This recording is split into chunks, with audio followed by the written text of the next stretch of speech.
I don't know what Water Street put in the machine. So you're episode 27? Episode 27, and we've got Maz Miller on. Yes. Yep. Sports psychologist? Well, no. No. Not anymore. anymore. Ex-sports Not anymore. psychologist. So you walk Yeah. and talk therapy. Yeah, that's what I do now. But yeah, I chose to no longer be registered as of last year. Oh, did you? So I was Yeah. practicing for about 10 years or so. And they've got new regulations around online presence. Okay. Where under APRA, so if you're a nurse or a psychologist or whoever's covered with them, in a nutshell, if you have a private social media profile with a pseudonym, Yeah. you still can't like, comment, follow, post anything that's not board approved.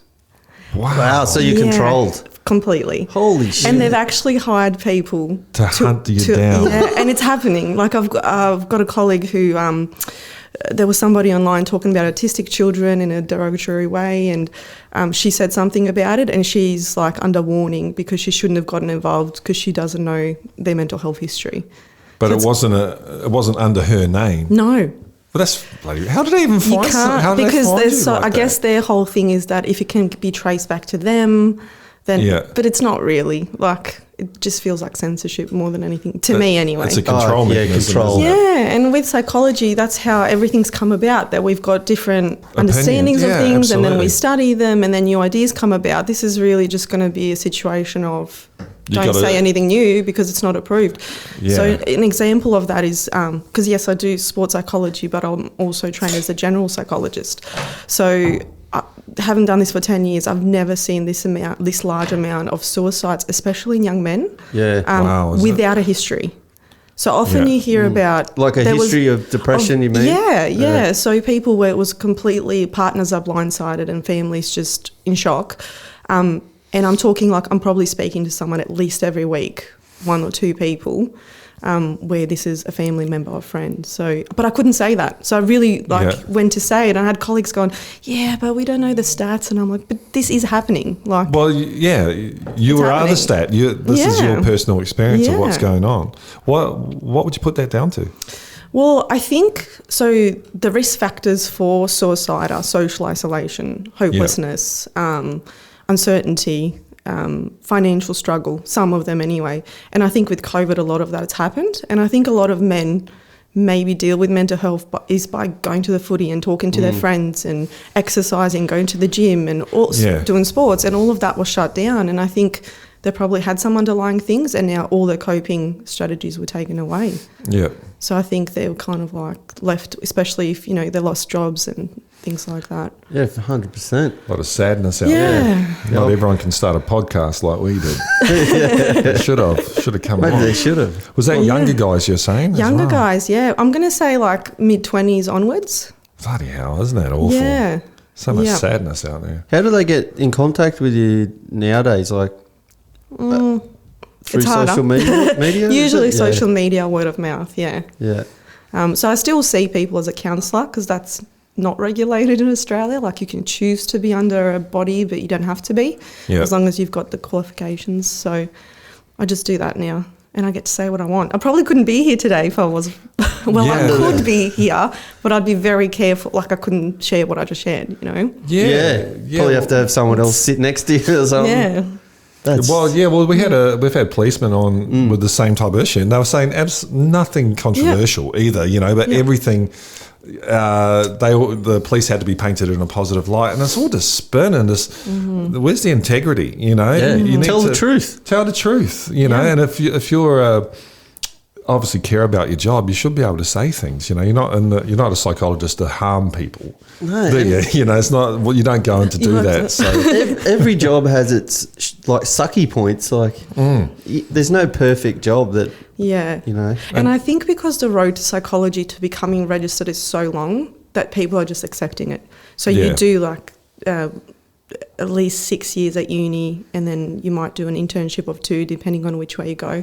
So it can take a long time and cost a lot of money. So people are probably also worried about that I was just talking to Gary today about it, the naturopath, about GPs. Love Gary. Yeah. And well, he's basically saying the same thing, that they can't say anything, especially if they're Medicare or something. They have to, if someone comes in presenting this situation, they have to give them these drugs. You know, they're not really allowed to. Well, they don't actually do. I think they do 8 hours and a whole degree on nutrition. You know, that's not long enough, is it? Like, and what's the one thing you can do straight away to help yourself is, is nutrition. So, if change doesn't do anything on it, we didn't do with zero in psychology. That is crazy, especially with the research now on gut bacteria and mental health. And what's going on? So there's some systemic problem there, isn't there? Do you think it's that, we blame everything on pharmaceutical companies, mainly because they're profit-making enterprises rather than health enterprises. They're shareholder driven, so they need to make a profit. And selling people broccoli is not their game, really. That's right. And I think psychology is going into more of a medical model as well. So more recently, they're pushing clinical psychologist over general psychologist. Yeah. What's the difference? Sorry. There really isn't, but I guess they see it as the clinical psychologists see the harder cases, because schizophrenia, bipolar. We still do. I've worked with all of those, but they're more likely to be based in like a hospital rather than in a private practice, although like you can find them in both. Yeah. But I feel like they're going the same way. And then incorporating psychiatry, which is pharmaceuticals. That's basically the difference. So, psychiatrists will give you medication. Yes. And the psychologist will talk to you. Okay. And with the psychology, does it work? I think so. Yeah. I do. I think it depends on the psychologist. Yeah. So we know that there's research that shows that whether what you're doing with a client is going to work or not, 60% of it is your rapport with them. Yeah. So pretty much if they want to talk to you and like you, they're going to get better, 60% of it. And the other 40% is your skills. So I think where it can go wrong is when people are really rigid. Some psychologists only believe in one kind of school of thought. I don't know, I personally just mix and match depending on the person that comes to me, and that's why I was sort of going into sports psychology as well, because I wanted to have another angle. Well, and also, this might sound a bit weird, but you're not allowed to touch and like human touch, you need a hug sometimes, I hug. You do hug? Yeah, I good. hug. But you're out of that framework, aren't you? No, I did it even then, because I guess the rule is no harm done, so sometimes it can be more harmful not to return a hug. Yeah. And you can sense whether it's... Yeah, so you've got to use your empathy anyway. And figure out what this person needs. Yeah. And that's where being less rigid would be a benefit, because not everyone's the same. They don't need the same treatment, I guess. That's right. And I feel like the clinical psychologists, the ones that I've met are more the whole, and what do you think about that? And I'm like... That sounds exactly every like movie. Oh, yeah. So, you just repeat it back to them. And then it's like, that's right, paraphrasing. And then, what does that say about that situation? And you're like, fuck. Why am I paying this person? I more believe that you share, because I don't want that person to feel different to me. And I believe that the other person is the expert, not me. I'm not the expert. They know themselves better than I ever will. This is just for me to hold a space and ask some questions and get somewhere and make them comfortable. It's not comfortable to sit across from someone. No, like a lawyer's office. And again, this is where my walk and talk therapy came in. I didn't even feel comfortable as the psychologist with the pen and paper. Like, how unnatural. Were they laying down? No. I've just got like the movies image. No, that's like a specific type of therapy, but it's still awkward. Like, you're in this little room, there's a pen and paper, and then I'd notice, like, I would take notes more for myself than the client, because I wanted to remember something that they said or come back to it, or use a certain tool with it. And then I could see it was just breaking up the session, because they'd be like, shit, what is she writing down? What did I say? Did I say something Where's wrong? this going? So I find walking easier. So are you part of a group, the walk? the walking therapy group. So what's the name of the? No, I'm not part of a group. Oh yeah, okay. It's not a cult. No. I actually, my son went and did it. You might have worked with him. Maybe. Yeah. So walking along the beach down by Novotel. Yeah. So yeah, it's probably my old business. Yeah, I've sold it now. Oh, have you? Oh, okay. Yeah. So and that he was 16 at the time, going through all types of issues, and I worked with him. You know, it helped him. Mm-hmm. I'm not sure how much how much you got out of him, but he came back okay. You know, it helped because he was. Yeah. And it's a bit of exercise too, which would. Yes. Especially for guys, you're not looking each other in the eye. Yes. You know, you point, you're walking, and this. Yes. It's a very like what we're doing. Absolutely. Yeah, but this is like more chilled than. Yeah, it's more. Well, it might get more intense later, but you know. Yeah, that's right. But I notice, you know, if we're having a good talk, it's normally in the car or something. It's yes. You know. And moving, and I felt like I would sit there with clients and say, "Go for a walk. Like it's really good for you," and they'd be excited. They would never do it. Yeah. So I used to also bring my dog to the office. When he was like a puppy, and I noticed that the clients would really be relaxed around him. Yeah. And I kind of used him as an excuse to go for a walk. Yeah. Yeah, and it's so funny like how it all fell in place. My office had like beach paintings and ocean candles, ocean breeze I think it was called, and I used to play nature sounds, and then had my dog, and then I used to love going for a walk myself and doing it all, and then one day I was like, I'm just going to do this. Yeah, Took her for a walk, and within 3 months of that, I'd shut the office down, went to the beach, trialled it, got a business partner, took over myself, and then within 3 years we served over 3,000 clients. Yeah. 5 areas and other psychologists and all of that stuff. Yeah. And then you sold it. Then I had a baby and it all went to shit. Bloody kids are getting talking in the about way. the babies.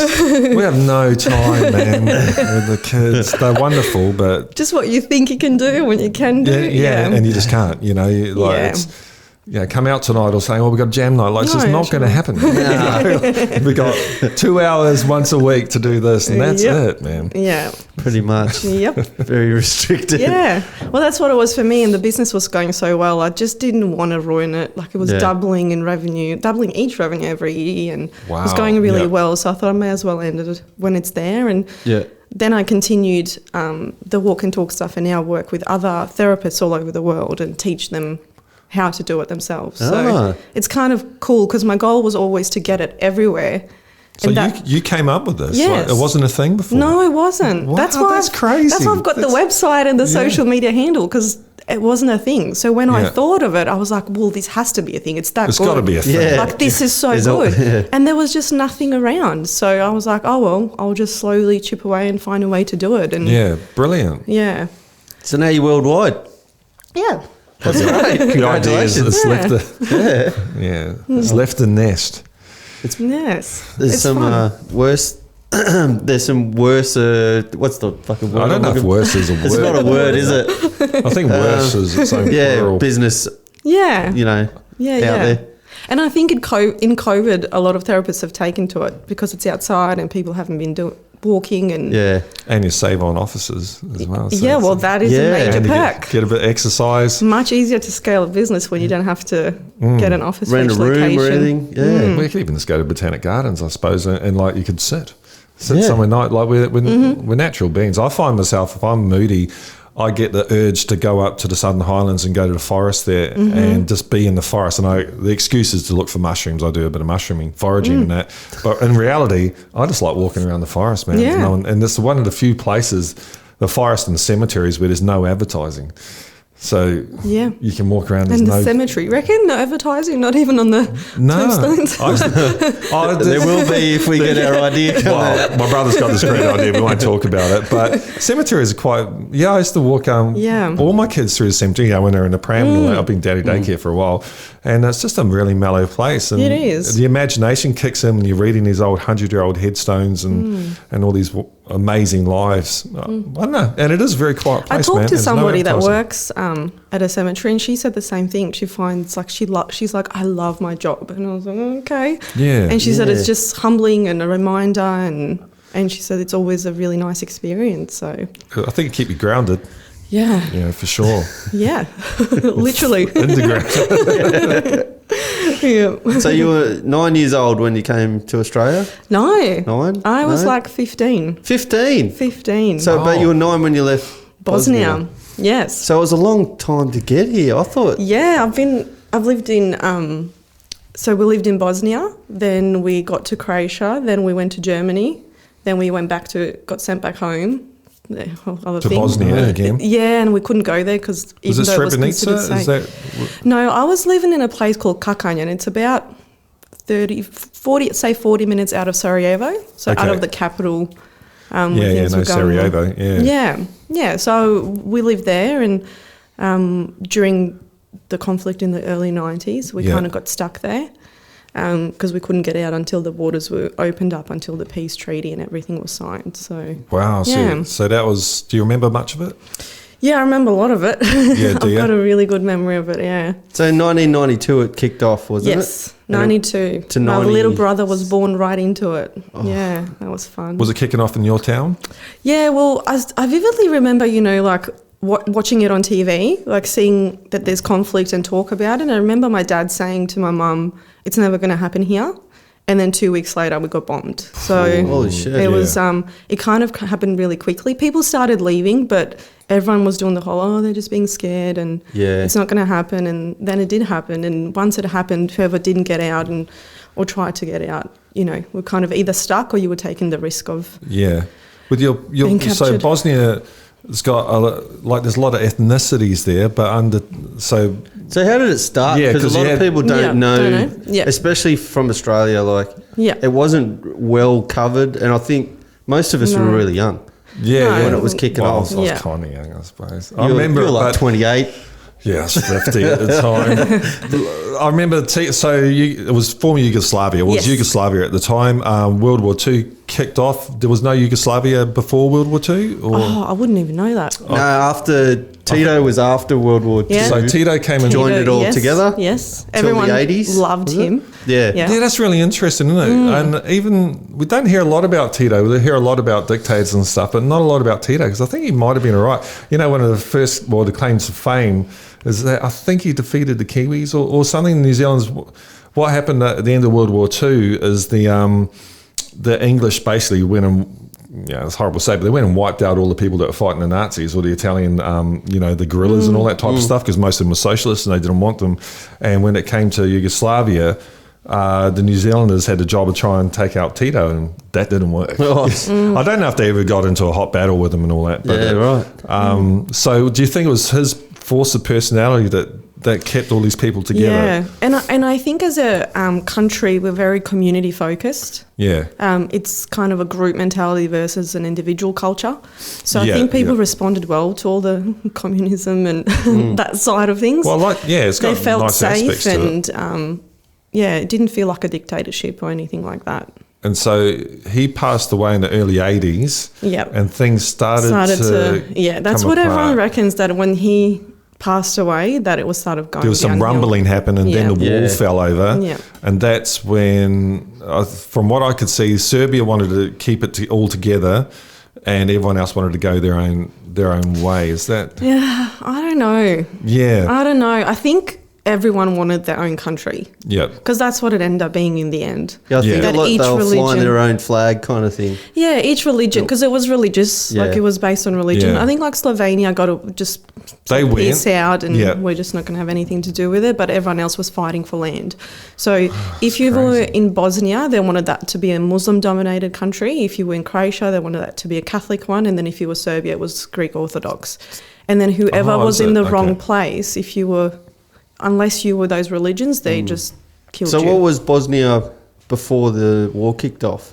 The religious group, majority? It was still majority Muslims, because we used to be Turkey. So, did it? Yeah, the Ottomans. Back in the,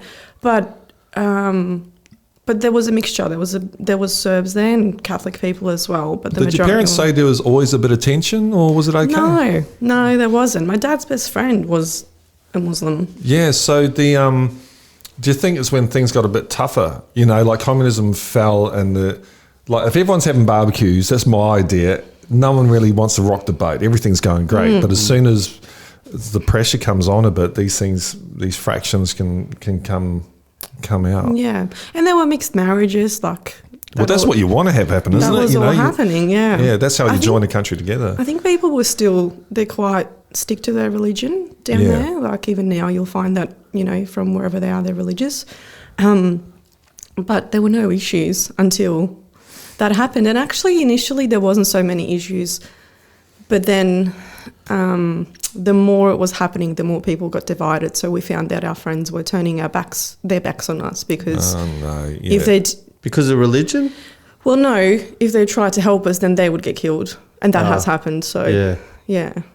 Wow. Yeah. That's fucking wild, isn't it? Yeah, there was one instance. I don't know. Like, I don't want to scare people when I talk about some of the stories. That's good. No, it's good. Yeah, like, so for example, one morning we woke up and there was like a big rock in front of that door, and we know that if there's a random rock in front of your door, there's usually a bomb underneath that if you lift it up, you'll basically die. Yeah. And so that did happen, and then one of my dad's friends who was a Muslim, he called him to come and help. And he was in the army, and he was like, "Yep, I can sort this out." And then he sorted it out, and then he disappeared. And then, what do you mean disappeared? He just disappeared, and then my dad had to identify his body. Oh shit! And he only could recognise him by his belt because he was drilled to death.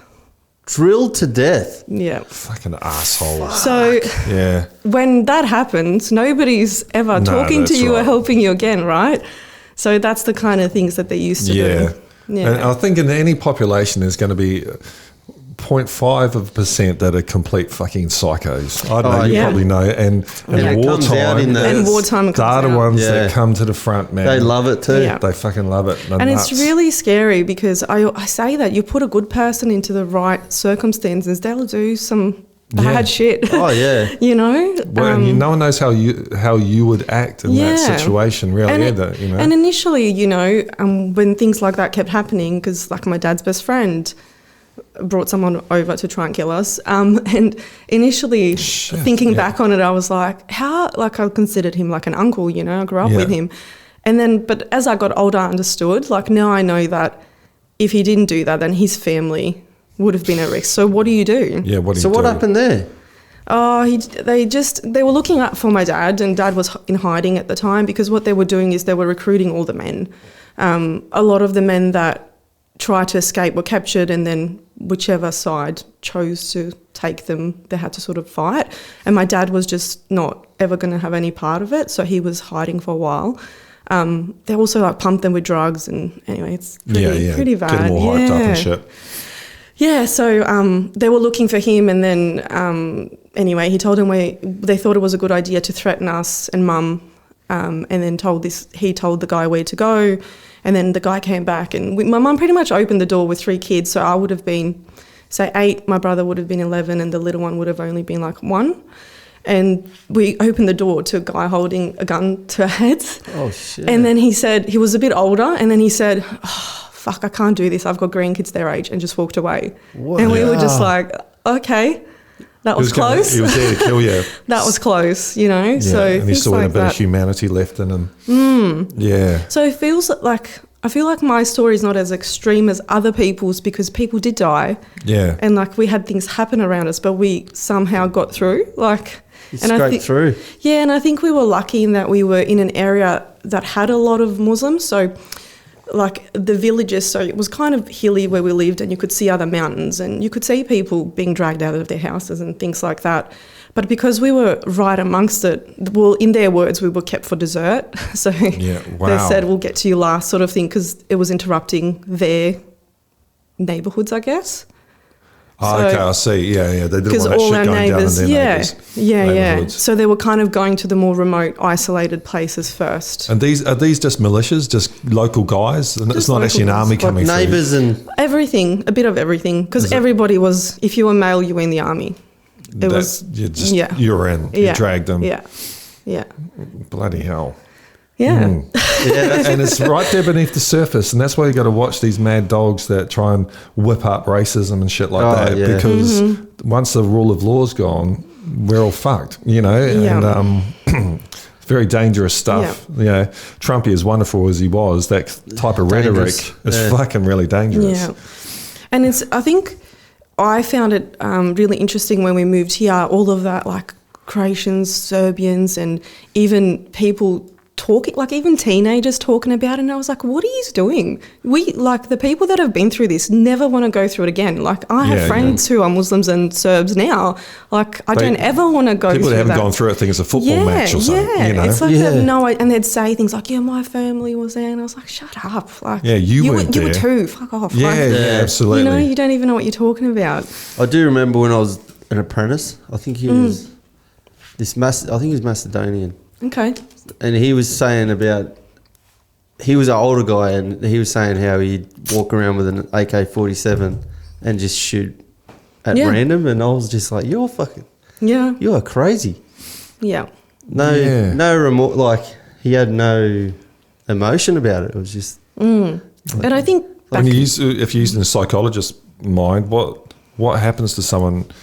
Like, how they get to a state because they're in a state of stress, but afterwards when they feel numb and stuff, you know, does that humanity go, or does that higher function of being able to judge what you did? Because otherwise, if you've done terrible things, how do you live with yourself? Yeah. I know people that have done terrible things that are living around here with themselves that you wouldn't even know. Quite well. That are living normal lives. I do think they've got trauma that they're not the same as who they were before. And I don't think there ever will be. Like, it's hard to forget that stuff. But a lot of it was drug-induced. Drugs were a big part of it. Yeah, a big part, that they would take things and be shot up with things. And who was supplying all the drugs? Well, whichever army you were in. Yeah. It's going on now. Like ISIS, they were a crack down their bloody brains. Yeah. Those guys, the terrible things they were doing. Well, I reckon the Nazis were too. Yeah, they were. They call it the amphetamine balls. I think the Japanese invented crack, wasn't it? Or amphetamine, like there was the young 15-year-olds doing kamikaze shit. They're off their brains. Yeah. And, you know, and generally it's old men getting these young guys to go kill themselves, you know, and it's far out. That's wild. And I know my dad, when he escaped, he was saying, like, he met some people that he knew at the pub, and they were parading teeth and things, and he was like, they were off their head, and he was like, who are you? What is this? But they were just not. They're not the same people, I guess. Yeah, they were not there. So. Oh my God, that's awful. So yeah. How did he escape? Your dad? On a bus. Like, when I say on a bus, he didn't sit on a bus. He's got a ticket? No, he didn't get a ticket. We knew a neighbour who was smuggling people out, and he got on the bus, so in the luggage underneath, or in the toilets. So what they would do is, when they would normally travel in the luggage or in the toilet, and then when they would reach a border, they would have to hide.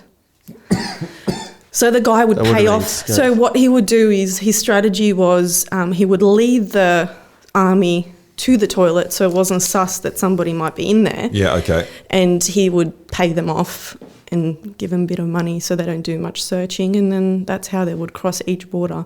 And my dad said that every time that they stopped, he said there was two of us, and one would be sitting down like this, and the other one would be standing in between the other one's legs. And he said there was like a little window up the top, and he's like, I used to just think, like, if I just move, like if my shade, like there's a shadow or something that moves, that's it. And he's like, you know what I thought? I'm going to fucking die in a toilet. That would be pretty like bad. Elvis. Yeah. He said that there was one, because it took ages to get across, because that trip that normally takes about, 7 hours, took days. And he said there was one point that it was the middle of the night, and the guy just pulled over on a big grass field and just said, get out, and kicked the two of them out and just took off. And he was like, oh shit, like, he didn't say anything, didn't say he's coming back. So he's like, we were there for hours going, like, we don't know where to go. Because we had one cigarette, we were too scared to light it, so nobody can see that we were actually there. So I think what he did was, he went like through the border, but some other avenue opened, and then returned back, and then picked him up once it was checked. And okay, yeah. That's it. So he hadn't just left him. Ditched him. No. But didn't say anything. That would have been Didn't have time to explain, I guess. Oh my God. They may not have been there. Yeah, imagine if they just started walking. Like walking off. But where? Yeah, where to? Yeah. That's crazy. How many borders is it? There wouldn't be many now. There would be like 2 or 3, but back then there were checkpoints everywhere, every city, I remember it was 92. It wasn't me, it was mates of mine. We were doing our OE, and they decided to go over there for some reason, drive around Eastern Europe. And they got stuck between Bosnia and Serbia or something, a couple of drunk Kiwis in their shitty car. and they went through one checkpoint and there was like a no man's land, and then they weren't allowed into the next one, and they were stuck in the fucking middle, man. And Colin reckons wakes up in the middle of the night and there's a machine gun in his mouth, and they had no idea what the fuck was going on. And luckily, some Serbian dude came along, and they gave him all of their credit cards and passports and said, "Can you please just get us the fuck out of here?" And he was a good guy, and he went and got some money and bribed everyone and let them out. But they were stuck in no man's land for like 2 or 3 days. Wow. How long ago was this? That was 90. No, it wouldn't have been 92. It was... back then, God. Yeah, it would have been... No, it was a bit later, man. It would have been 98 or something like that. Yeah, because things are still going on. I was there, when I was pregnant with Noah. She's 3 now, so maybe like 4 years ago. Yeah. And we were going to go visit my grandma in Bosnia, and we were on the border there. And Nathan, that you've met, my husband, who's got no idea. Well, he's got idea, but I don't think he realises how corrupt that country still is. Yeah. So he was like, we were at the border and they basically said, you can't go through. I'm like, yeah, we can. And they were trying to say that we didn't have the registration papers for the rental. Nobody's going to give you registration papers for the rental car. You can just sign it over and... Yeah. Right? So... they basically just made up a reason, and they said, go over the bridge where the no man's land you're talking about. And but you've got to walk back like hundreds of metres, and then they can park the car. He's like, well, you go. And I was like, I'm not coming back if I go. And he's like, but I don't speak the language, so you just go. And I was like, all right, I'll just go. And then I went there, and they were like, oh, come in this room. I'm like, I'm not going in the room. Because I'm not going in there with 3 men. They're like, oh, we just need to talk to you, which is what they want to do when they want you to give them some money, because they would have seen our passports, they're Australian. Nathan's name is Nathan Miller. Like, they probably thought that, I've never been back home and I'm easy to manipulate or something. And, because I didn't, they wouldn't let us through. So I had to drive all the way back, and my grandma ended up catching a bus and meeting us elsewhere. So I was watching this, doing a bit of research on Bosnia today, and there's a young guy there, and he does like top 10 things to do in Bosnia. So he's a really cool young cat, but he was just saying the fucking corruption is unbelievable there. 54% unemployment. They got 3 presidents. So they decided it was a great idea. There was a while there wasn't anyone in charge for ages, like 6 months or something. Yeah, and there's some good people trying to do good things and combine people, but there's so many old arseholes over there that want to keep this shit and keep young people dying. I don't know. And that's why so many young people are moving out and going to the other countries. And that's the main source of income for Bosnia, isn't it? Is people sending money home. Yeah? Yeah, there's 54% unemployment. Basically, it's failed state. No resources there, really, or...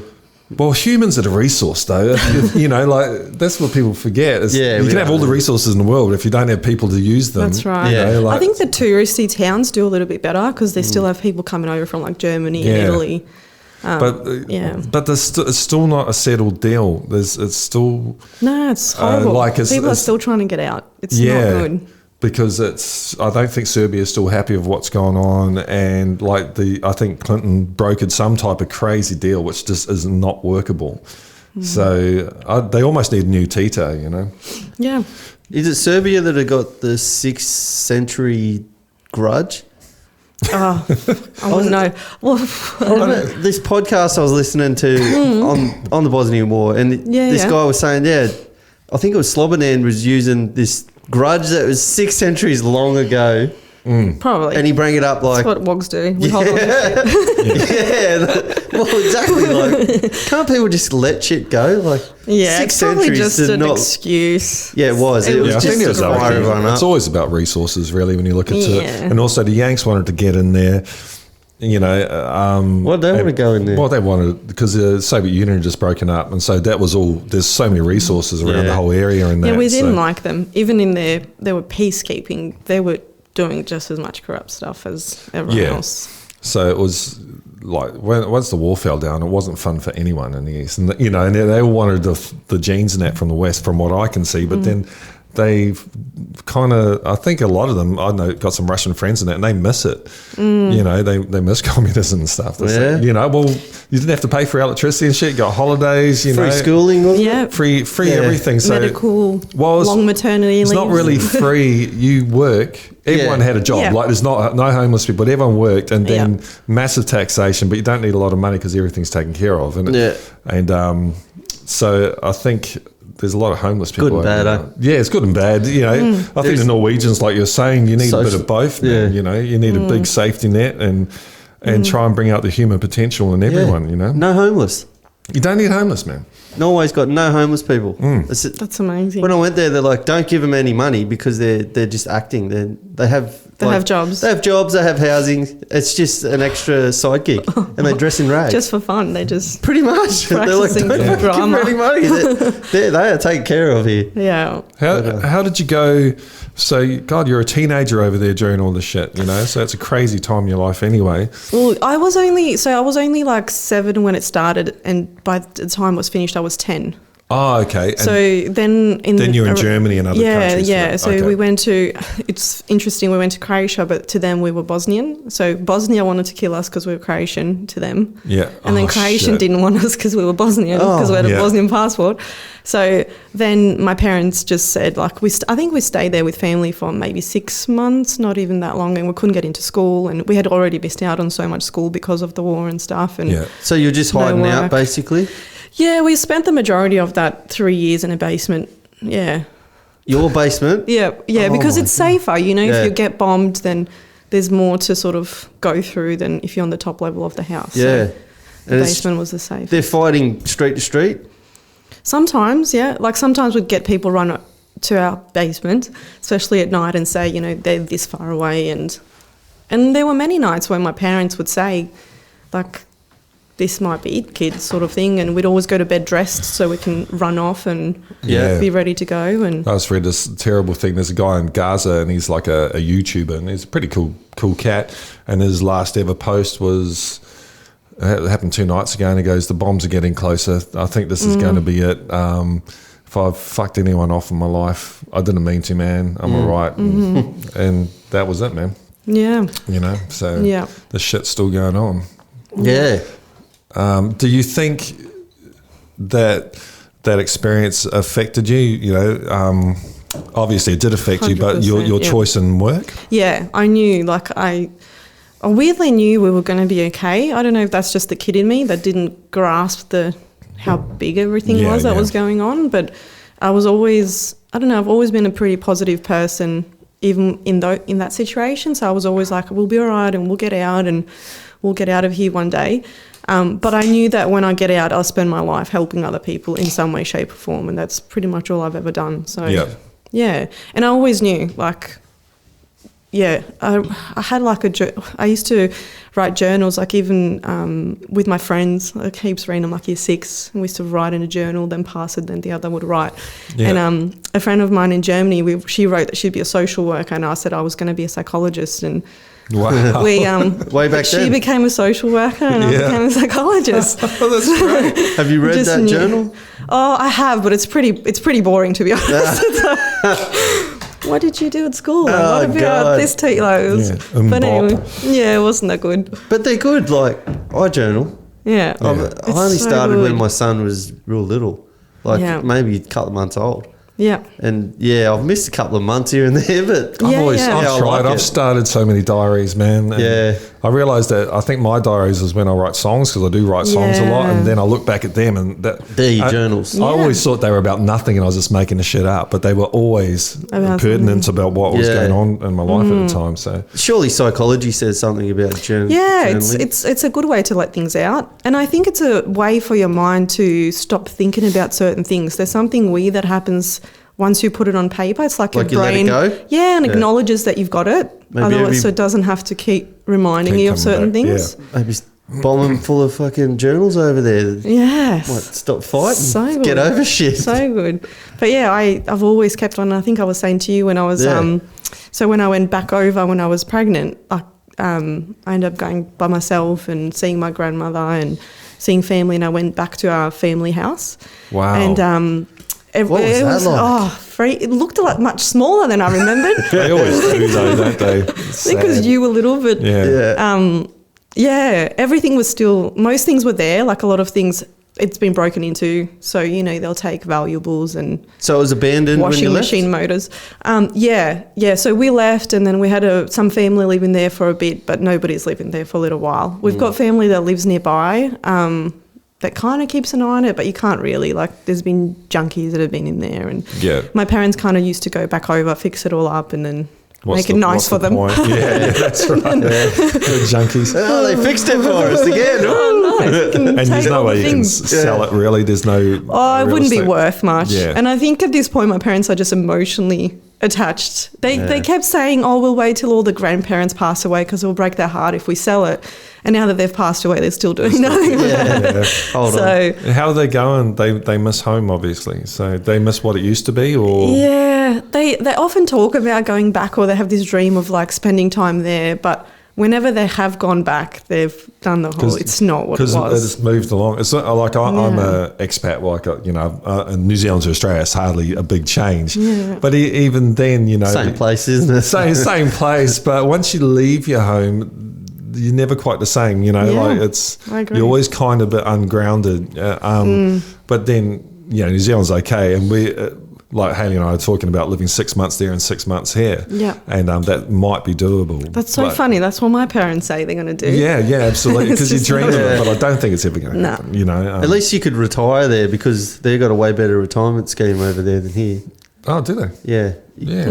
Well, there you go. Yeah, they put you on a pension and you get to keep your money. You don't have to bleed it out. Yeah. So if you got $2 million, you move over there and Yeah, it's not very good for all the poor people over there working for $10 a fucking hour.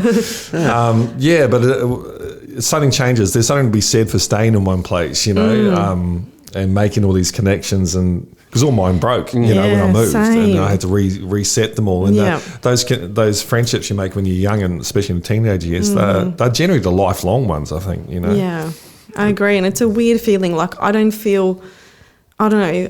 I imagine other refugees will feel this way, but I never feel like I belong anywhere. Like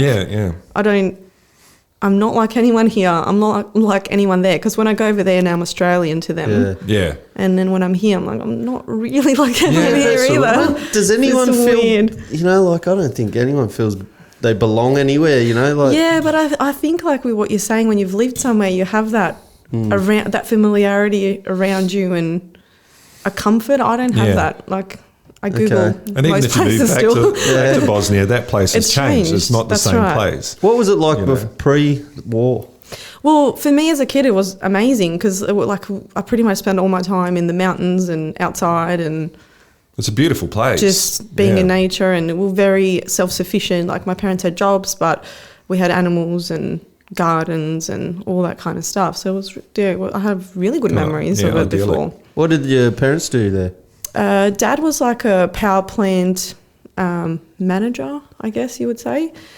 His original trade is as an electrician. I say that because he's done a million things since then in that field. But and then Mum was working in finance for like the local courthouse, and she's now a cleaner. So that's what happens when you leave. Escape, Yeah, most people end up doing something menial else. jobs, which are the hardest jobs to do, because I did cleaning for a bit and it sucked. I was that bad at it. The Filipino ladies used to sit me down in a room.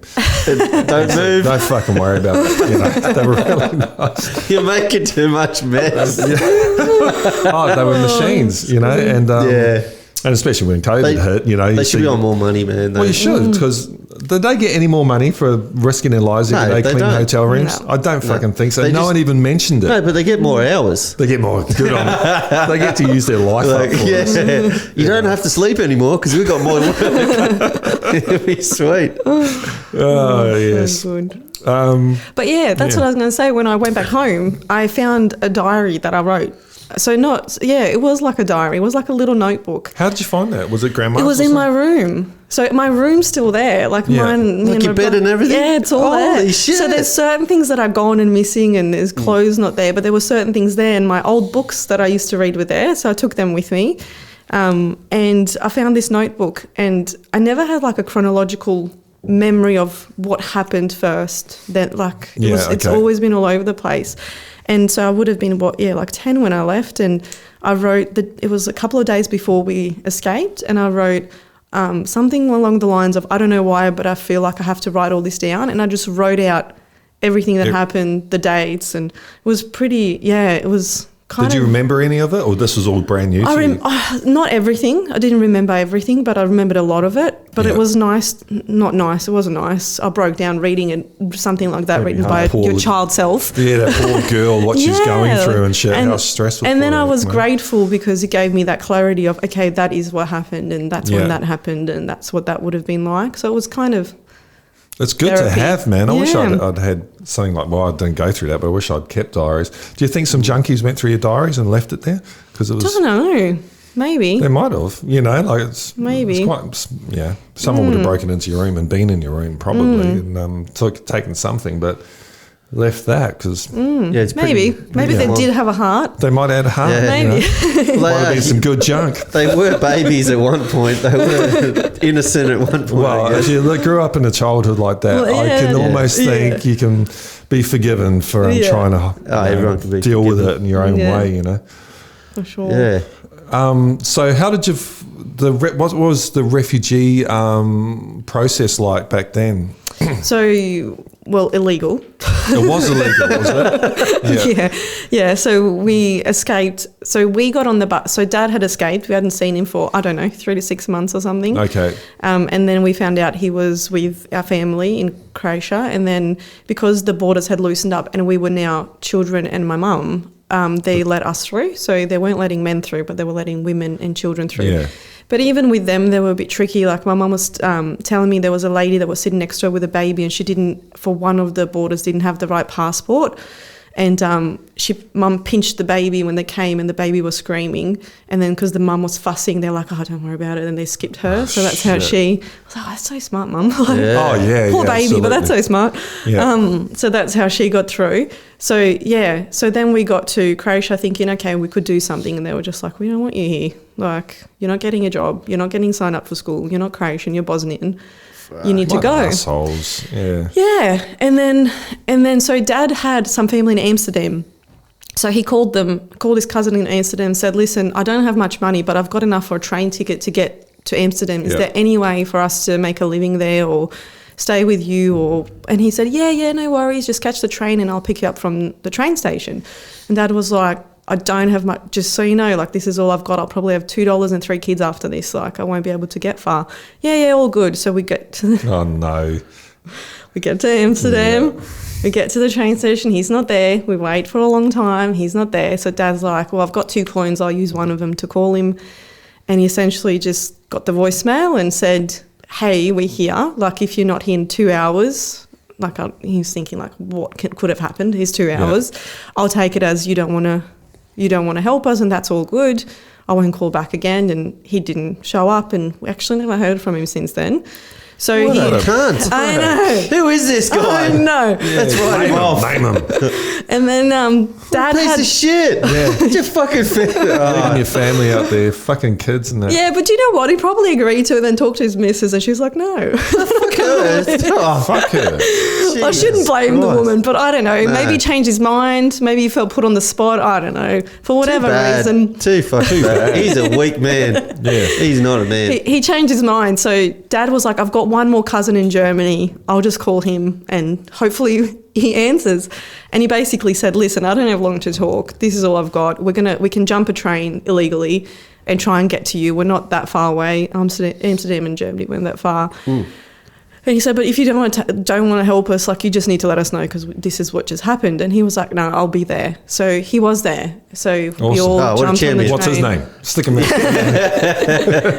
And then and at that time it was good because Germany was taking refugees in temporarily. So what that meant was that we would get a visa, but it would get reviewed every 3 to 6 months. So you never know what's going on. No. So that 3 to 6 months spanned out to 4.5 years. At that point, I'm like 14, thinking I'm German. Are you going to school? Yeah, going to school, speaking German. Like I honestly really identified as a German because I think it was the first time that I felt really safe. Yeah. Even though there was lots of racism, like that, all that still happened, but that's nothing compared to what I was coming before. They're trying to kill me. They're just being dickheads. So, so I really felt at home there. So it was a big shock when they said, now's the time to go home because we felt like that was home. Yeah. But, and Dad made some cool things happen there for us. So, when I say we got there, we were living in like your studio, probably maybe a little bit bigger. And so there's 5 of us. And then my mum's brother got kicked out of Sweden because they had a similar system. And he said, I'm thinking of coming to Germany. She says, you and your 2 kids come here. We've got heaps of room. Oh, yes. So there's 9 of us living in this little thing, like no bathroom. So building shares the bathroom, a building. Wow. A building shares the toilet. That's like what you do when you go on, like camping and caravanning. Pretty much. It was horrible. And then we would... we would get like fill up like a little tub and everyone leave the room and then take turns. And anyway, and Dad got to know the owner of the building, and he basically said, like, you've got real estate here that you're not tapping into. Like, let me tell you what I'm thinking. And he basically said you can dig underground.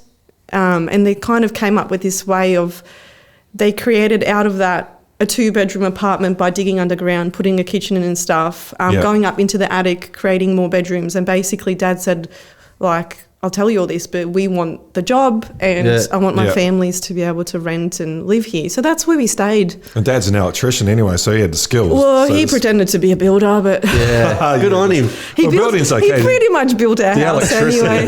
He's like that. He was telling me how when he went for his first job in Germany, he told them that he was a gyprocker because he overheard them say they needed gyprocking. Sucks, man. And he was like, yeah, I can do that. And he could hear them speak our language. So he went and said, hey, I've done this before. And they're like, yeah, come to work tomorrow. And he got them, the guy goes, you don't know what you're doing. You put them on backwards. Remember that shit? And he was like, I don't, but like I'll have a go. And he did, like he figured it out.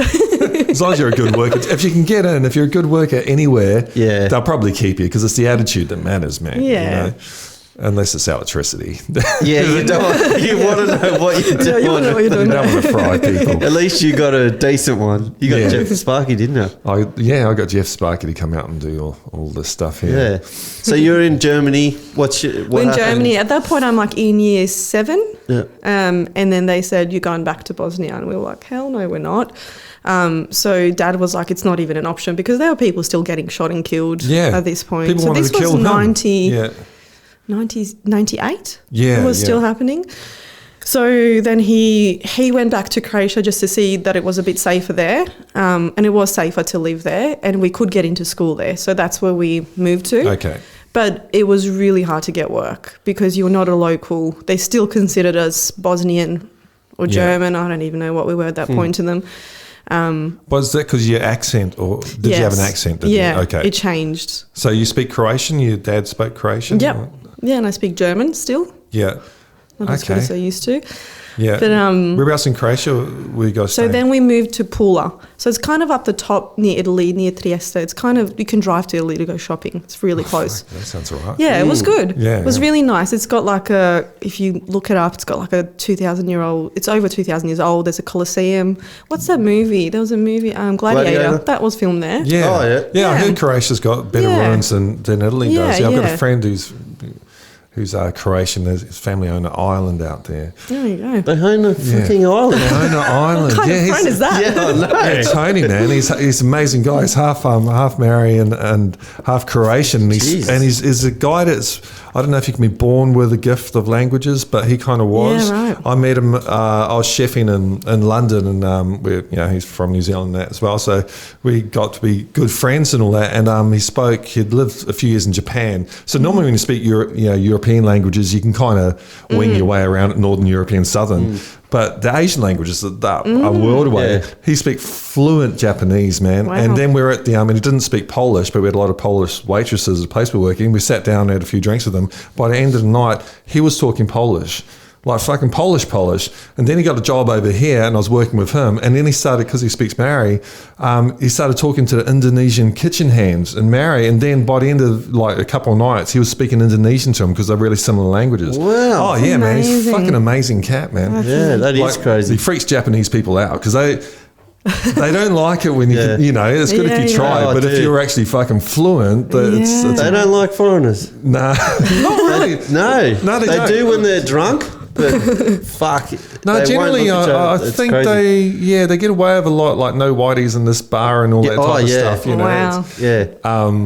So he was a cool cat. He was telling about Croatia and all that, and he would have been there around then. And But, you know, I think it was a nice little island and it was all lovely and stuff. And I didn't realise this animosity was still there. He would have had a maid. Yeah, well, no one was getting to him. Jesus Christ. Well, yeah, it's not like it's built up island. It's just grandma. There were areas that were less affected than others. So Pula, where we went to, where my auntie was, it wasn't nowhere. There was nowhere near as much stuff going on. Like they didn't get as bombed and everything else. So there was in each country there were certain areas that weren't as bad as others. So probably just got lucky.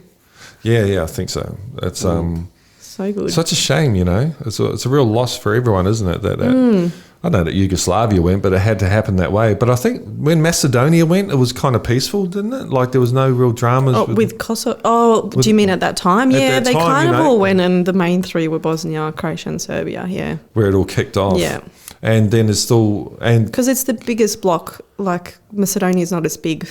Yeah, in terms of a country. And I think Slovenia didn't really matter. There wasn't a lot of people there. They just didn't want to have anything to do with it. They were neutral then. Yeah, they just left. Yeah. Well, I think what happened with maybe Bosnia, there was a lot of Serbians in Bosnia as well. The same type of things happening in Ukraine, where or Crimea, where they're basically Russians. They're all Russians there, and then the Ukraine government put in something saying if you speak Russian, you get shot, basically. You know, so that. Like that, it's almost exactly the same thing happening in Ukraine at the moment. And Palestinians is the same. Yeah, kind of the same shit. You got Muslims and Christians living in the same. I don't think it's really a religious thing in Palestine. I think that's a bit of a like religion gets painted as a thing in Palestine, but I think it's actually just pure land grab, man. Yeah, probably. There's one powerful group that just want to fucking take over and get out of our way. It is all over land. I remember being that. Like I remember even their parents commenting on the news, going, "That's not what's going on. Like that's not what's happening here." What were the news saying? Whether it was downplayed or other reasons were given, or when the peace treaty was signed, there was no fucking peace. Like people got stabbed that day. Like there was no peace, and it was like considered safe and no more shootings. They went on for years after that. So and still things still happen. And now. Everyone still carries in Bosnia. Everyone carries. Yeah. So if you have a society with people walking around with weapons, over there, is it? Well, there's no law. There isn't. And bribing. Right. So if you want to speed, you just wrap your license in a $20 note, and you can do whatever you want. Like it's like Bali. Yeah. But that's just fucked. You just can't have that in a society where you want to bring up kids and stuff like that. It's too dangerous. It's just too dangerous. It's just too fucked. You know, like the wrong people get in charge. Yeah. But how do you change it? I don't. And that was a long. Like that all apparently stopped in '94. We're now nearly 20 years later.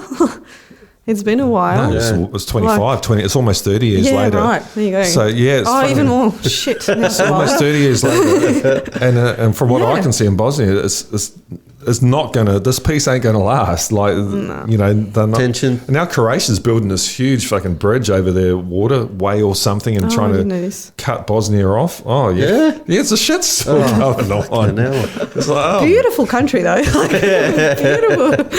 It actually is. It's really nice. It looks incredible, really doesn't it? It should be a tourist mecca, so much like history, so much, not just that history, but, you know, it's really nice. And the people are as bad as it is, they're really lovely. It's the kind of place where, like when I used to go on holidays in Croatia, like in my early 20s and stuff, you go there, you go to a bar by yourself and you've got a group of friends by the end of the night. Yeah. Like you just go for a coffee and people are just really social, and a lot of them aren't employed, so they have nothing better to do. So they're like, oh, where are you from and who are you? And, you know, small places know everyone. So yeah, for sure. It's pretty cool like that. So how'd you get to Australia? So we were in Croatia. Yeah. I went to school there. It was like a whole readjustment to a different schooling system. They're mental there. Like in year 8, they do physics and biology and chemistry, and like it's mental. Even worse than Germany. You think Germany would be it was worse than Germany. Yeah, it was worse. Better. Like I was failing. So I was always a bit of a nerd. Like I was doing really good at school in Germany, and I went down there and I was just failing. It was like a weird, and it was like I still spoke my language, but they were just hard. Like they were hardcore. We had like written and verbal exams. So what they would do is at any point they just pick you out, and whatever you've been studying that term, they just go, talk to me about, and they get the book out and just ask you questions, and you have to stand up in front of a classroom. And this is part of the exam. This is what they do. And so you never know when it's going to, it was nerve-wracking, and so many subjects, and anyway. It was good for when I came here because I didn't have to study maths till I was like in year 12 because I was that far ahead. It was really good. That way. 4 plus 4. Doesn't say much about the Australian maths situation. Year 10 maths. I was so bored. Actually, at one point I stopped going to maths and then I decided to show up one day and my teacher in year 11 said, I thought you signed out. Like, where have you been? And I was like, oh, I know this stuff. I did this in year 8. Like, What a shame they couldn't bump you up then. You know, that's one thing they don't quite get right in Australia, I think, you know. Well, they didn't get much right. Yeah. They Homogenise everyone. They put me into advanced English when I couldn't speak the language. They thought I was shy.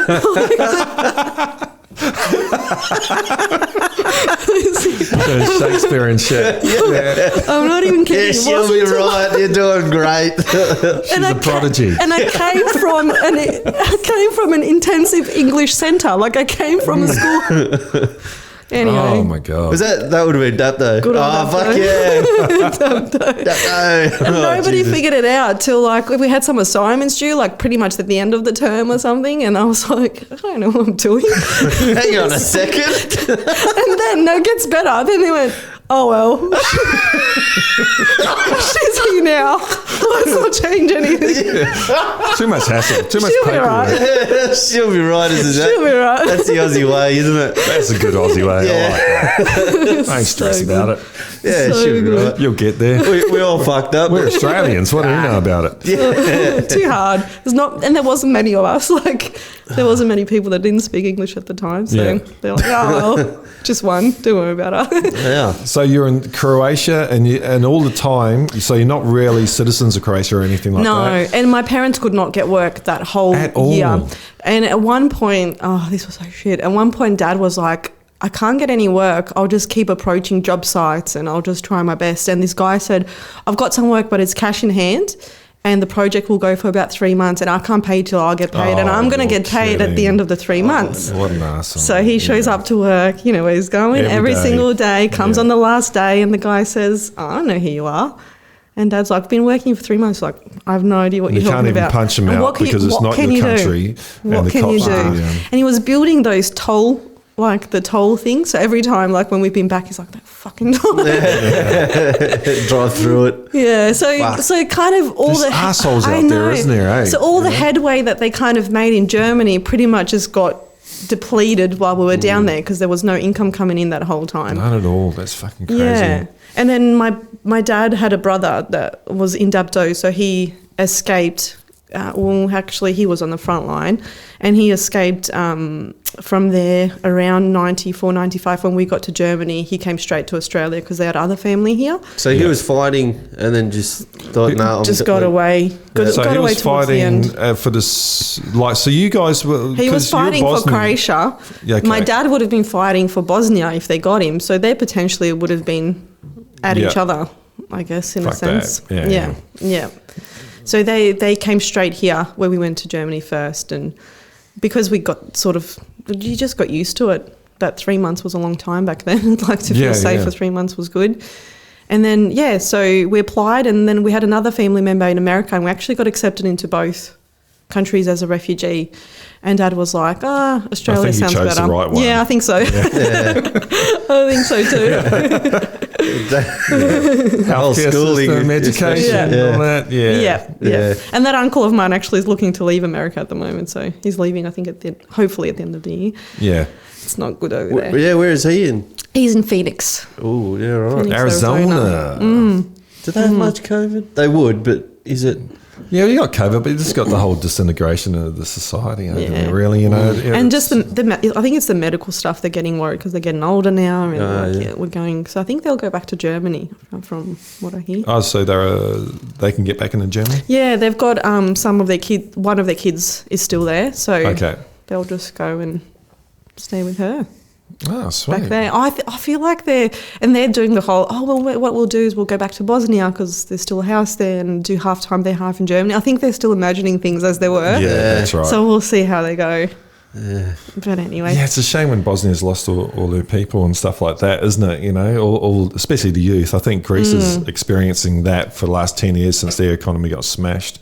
And that's all the people that drive your country. It's the youth, the 20 and 30-year-olds. They're the ones that start businesses. You know, you even kind of saw that in Wollongong.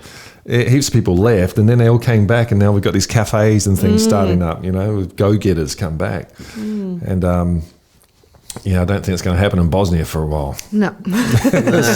No. No. And so did you go to Wollongong Uni? Yeah, I did. I went to Wollongong Uni. I went to Dapto High. Well, I went to the English Intensive Centre first to learn how to speak the language. It's at Warrawong High. Oh, okay, yeah. Yeah, so I was there, but I wasn't there for very long because there was like an influx of refugees from our country at the time, and I just wasn't learning much. Like I felt like I got to a point where I was learning the basics and I knew a little bit, but I couldn't kind of, if you spoke to me, I'd be like, oh my God, he talks so fast. But you spoke German, and English is kind of German-ish-esque. They say it is, but I don't reckon it is. But you got high and low German anyway. Which one were you speaking? High and low. What does that mean? There's two. The gears. There's two types of German, isn't it? So you got the evidently lowest social. Not in Bayern. We were in like they called it Ruhrgebiet, like the industrial place where they accept refugees. So we were not in the nice bit. Well, I think Arnold Schwarzenegger speaks low German. I thought he was Austrian. Yeah, okay. Yeah, they speak German. I'm joking. Okay. Yeah, no. Yeah, he sounds more like the other side. Okay. But I did some German at school, but you know what it's like. Like you learn what you learn, and like it's never the same. School? No, in Germany. But the English is never the same. What German are they going to speak? Yeah, no. Dapto High. But you learnt German in Germany because you were hanging out with German kids. Yeah, and I went to school. That's how you pick it up. Yeah. You don't really learn, like Chomsky was saying, you don't really learn a language. It's like you don't really grow an arm, do you? It's just something that happens to you, and a child will just grow a language. And pick it up. And I guess that was why I wanted to go into Dapto High School sooner rather than later, because I was like, I knew I was going to go to uni. I knew I was going to be a psychologist. So I was like, I don't have much time till this whole year 11, 12 thing kicks off. I've got a year because at that point it was year 9. Like I came at the end of year 9. Yeah. I went to Dapto High. It was pretty funny because I just had no idea what was going on. What was going on? Did you make friends? Pretty much a shaved head. Did you? Yeah. Because I really enjoy playing. I like playing basketball and sports, and I just was always very practical because I was like, why would I have long hair if I have to wash it every day? I'll just shave it off.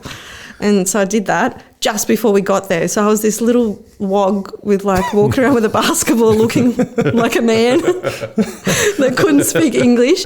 At one point I remember being picked on because I was always very confident, and like it was really frustrating actually not to be able to express yourself when you're someone that enjoys doing that and have conversations. And I remember these kids were like, they were saying something about me, and they are, and laughing, and I didn't know how to defend myself, so I growled at them.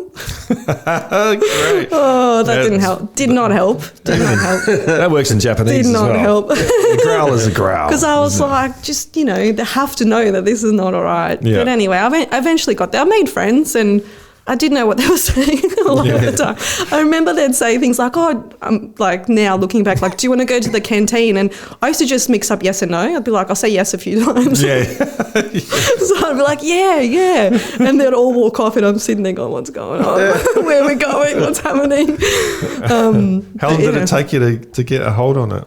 Not long. And, I'm going to say I was pretty good at speaking the language within less than 12 months. And I was like that in Germany as well. I picked it up really quickly. I don't know. I don't know why that is. Did you grow up bilingual in Bosnia? No. Okay, wow. It was just something that happened. Did the accent throw you off at all? Yeah, everything threw me off. The fast pace of how quick you guys talked the and slang? Everything. Oh, that still throws me off. It still throws me off. We just make words up. So Nathan and I, we went to school together, but we never spoke to each other because I didn't speak English and I looked like a dude. He wasn't into that. Right? Yeah. No, luckily. Not yet. But like him and a lot of people that I would see, even now sometimes after school, they either say that I was shy, and I'm like, no, I couldn't speak English. Or they say like, oh, you don't have an accent anymore because it was just so thick when I first... Yeah. Your accent, Yeah, but speaking of slang, so Nathan's dad is like really, Tony. oh my God. Yeah. I don't know, do you understand him? I don't. Yeah. So I haven't seen you in a long time, but yeah. I used to go when Nathan was living with his nan and his dad was there, and he'd be there, and I'd come over and I'd say, "Oh, how you going?" And he'd go, and I'd be like, and I was like, and I would just feel like, why is he making these weird sounds? And I would just kind of awkwardly walk away, and probably like it took me a year to go to Nathan.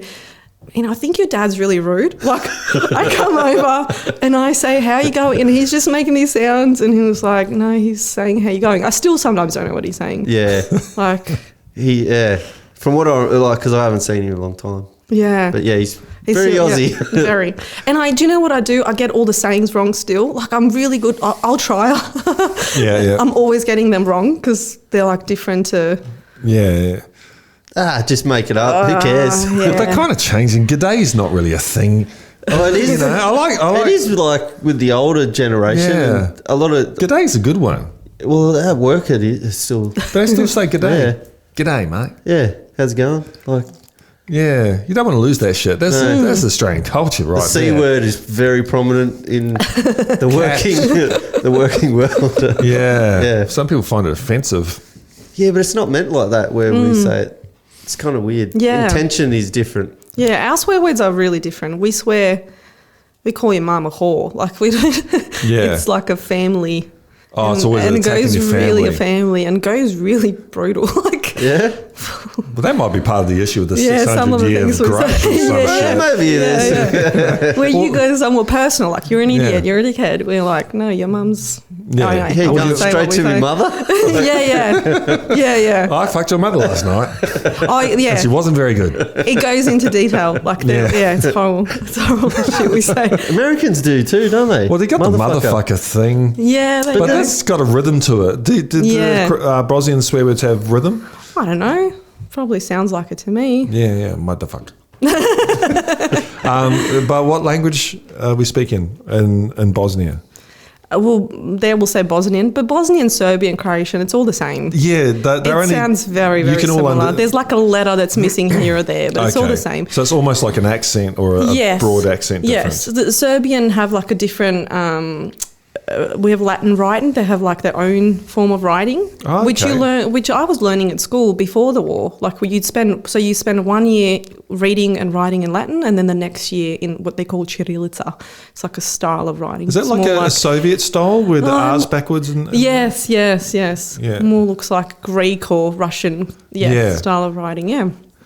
Yeah, my boy Arlo, he's got a friend who's 7, and his parents are Ukrainian Russians, and they lent him this book to learn Russian. It's really cool when you press the buttons and that. Yeah. But I can't fucking decipher it for the life of me. They reckon Russian's hard as fuck. Well, no, like, you might have apple and then it'll have a symbol and you think, okay, well, I know what an apple is. Yeah. But there's nothing like that. There's some chick doing some weird shit. and all these fucking letters. And, it doesn't just make sense. Oh, that's so good. Good old Russians. Good old Russians, love it. They just don't want you to learn the language. They're like, we're giving it to ourselves. We'll just pretend. Maybe. Put the R back the other way. Yeah. Confuse them. Do they have a regular R though, Kraken, or is it? Well, in this one, it looks like a up and down kind of. So they probably have an R, but it's just because they say the R really like. So yeah, I would say, but it's probably a different symbol. Yeah, I don't know. I'm learning Spanish, and I'm cool. I am just lost. Yeah, half the time. Like sometimes I start getting things, and I'm like, yeah, I'm smashing it, and then I'll see the same word, but it means something else, and I'm fucked. Yeah, I'm like, what does it mean? But I suppose learning English is worse. Which is which? Sucks. Do you know why I found English easiest? Oh, did you? I found it easiest because so in our language we've got the whole he, she, and it for everything. It's like not the bottle. It's male, female, or neutral. So how does that's what Spanish has, right? Yeah. So German has it, but it's not the same. So their ball might be a dude, and to us a ball is a female. So every time I was learning every single word, I had to in my head figure out what gender it was. Where when I came here, I was like, oh, they're all the same. This is great. So much easier. I wanted to ask that. How does that work now that we've got the whole gender neutral shit? How do you even use that in Spanish or German where you can't say the fucking thing without giving it? I'm telling you right now, in Bosnia, people would not be... They'd be like, fuck off. Well, I was talking to my friend, my lesbian friend, last night about that, and Well, just about that. Without the middle ground and without you being in a cool country, gay people aren't going to get rights and things. You know, like if you know, they only got rights in Australia, which is ridiculous. But fucking like, when was the to get married? We are was slow because. But the rest of the world's a lot fucking slower, man. And we only got it because we're in a stable society. As soon as society starts breaking up and shit, that stuff just goes out the motherfucking window. You know, like you got to put your head down. And I'm sure there's no gay rights in Bosnia. There's no gay people over there, apparently. There are gay people, but they ain't fucking putting their head above Exactly. Exactly. So you need a good middle class, stable society, you know. I think, you know, generally I think humans are on a good trajectory. Like, we're getting better, I hope. You know, there's a lot of setbacks. I think this is the best time to be alive. We got dentists, man. Is it? Like, like any other time back, you know, like. Well, if you're there was no for middle us, class. anyway. You're a coal miner. You'd be dead by now, man. No, my pop went all right. No, I mean, like, if you were like in the 18th century or something, Scottish coal miner, dude, you we were would have been blown 18 up. years, you were gone, Fuck mate. yeah, Canary would have been killed over and I would have been next to it. Yeah, I would have done all right. I would have had Gaucho. I was a chef, you know, so, or a court jester. And you might have been considered a witch. Yeah, probably. You would have either at the stake or actually that's because witches originally. I heard a thing by an intelligent man. I can't remember his name. Actually, did a book on, you know, the witch burnings and all that, and he reckons it was all about that men wanted to get into the midwifery gig, you know, and so it was always. Is this Salem or just No, even before. No, we're talking Spanish Inquisition and shit like this. They figured out that birth is money, right? Birth is money. It still and is. there was always a woman that women do the birthing and that. He's still learning. Yeah, and so they knew all about the herbs, they knew about the medicine, and the fucking infant mortality rate was really low. They were pretty good at getting babies out and stuff. And so Spanish Inquisition came along and said, no, we'll have that gig. They're all fucking witches. Let's kill them all. And they killed millions and millions of these midwives. They called them all witches. And when we see witches riding around the broomstick, you got to think we're actually kind of celebrating genocide against these females. Doctors, and that's really. still a thing, by the way. Like birth being monetized. Like there is so much birth trauma in women everywhere. There's so much unnecessary intervention. There's so much. Like I'm pregnant at the moment, and I'm fighting. Congratulations! That's awesome. And you're fighting. You're fighting not to have interventions. Yeah. You're fighting not to be in that system because it's a lot of money to them. Well, what's a C-section worth? Like nearly 40 grand. Shitloads, man. Oh, shit. Yeah. And Government pays for it, so- Wollongong Hospital has like higher rates, like really high intervention rates, C-section rates, like more than what the WHO organisation recommends. And it's pretty Wollongong bad. was going quite bad there for a while. Like when Arlo was born, my boy, my wife Hayley needed, occasionally you do need it. She had preeclampsia. They didn't fucking diagnose it. She was dying on the fucking on the bed, and they were just way past it, man. You know, her liver stopped working. She was vomiting blood and shit like this. And they still thought, oh, it's your first pregnancy, darling. Yeah. You'll be fucking all right. She'll be right. Oh, my fucking. And that's what it's supposed to be for. But there's all these women being pushed into intervention and being scared and being told that your kid's going to die when later on there's nothing. Like in the notes, when you get your notes, it will say failure to progress, which means you didn't give birth at the time that they had in mind for you. Yeah, quick, come on. Yeah, absolutely. But I think and I think especially with the more recent restrictions, like with who can be in your room, there's some like one person only, and like even there's where was it? I think maybe it was Canada that labouring women had to wear a mask. You know what it's like? What? No way.